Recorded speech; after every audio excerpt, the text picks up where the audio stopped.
সূরাতুল ইখলাস একটা লেবুতে পাঠ করে যদি আপনি ফু দেন, তাহলে যে কোনো ব্যক্তিকে যদি আপনি বশীকরণ করতে চান, সে আপনার আয়ত্তে চলে আসবে ইনশাআল্লাহ। অত্যন্ত পাওয়ারফুল একটি আমল।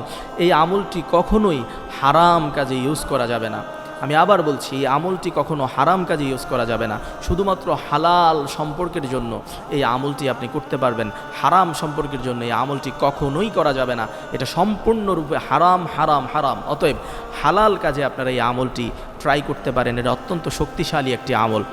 প্রিয় ভাই, প্রিয় বোন, আপনি যদি কাউকে আপনার বশীকরণ করতে চান, কেউ যদি আপনাকে ইগনোর করে, আপনি যদি তাকে আপনার প্রতি অ্যাট্রাকটিভ করতে চান, তাহলে আপনি একটা লেবু হাতে নেন। সেই লেবুতে আপনি প্রথমে সুন্দর করে অজু করে নেবেন। অজু করার পর আপনি 3 বার ইস্তেগফার পাঠ করবেন, ক্ষমা চাইবেন আল্লাহর কাছে, আল্লাহ যেন আপনাকে ক্ষমা করে দেয়। 3 বার আপনি ক্ষমা চাইবেন এবং 3 বার রাসূলুল্লাহ সাল্লাল্লাহু আলাইহি সাল্লামের উপর দুরূদ আপনি পাঠ করবেন।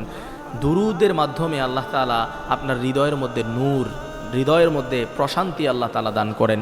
এটা একটা নূর, রহমা আল্লাহ তাআলা নাজিল করেন।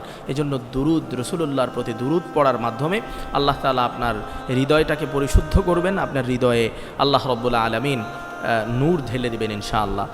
3 বার দুরূদ শরীফ পাঠ করার পর আপনি আউযু বিল্লাহ এবং বিসমিল্লাহ সহ 21 বার সূরাতুল ইখলাস আপনি তেলাওয়াত করবেন এবং প্রত্যেকবার তেলাওয়াত শেষে আপনি ওই লেবুতে একটি করে ফু দিবেন। আউযু বিল্লাহ বিসমিল্লাহ পাঠ করার পর আপনি সূরাতুল ইখলাস তেলাওয়াত করবেন। সূরাতুল ইখলাস তেলাওয়াত করে ওই লেবুতে আপনি একটি করে ফু দিবেন। ঠিক এমন করে 21 বার যখন হয়ে যাবে, 21টা ফু আপনি সেই লেবুতে দিবেন।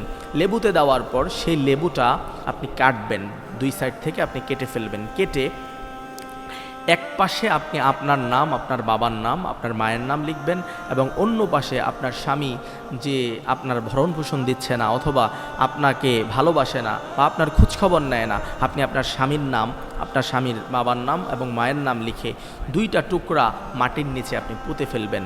মাটির নিচে পুঁতে রাখবেন, 2 সাইডে আপনি পুঁতে রাখবেন।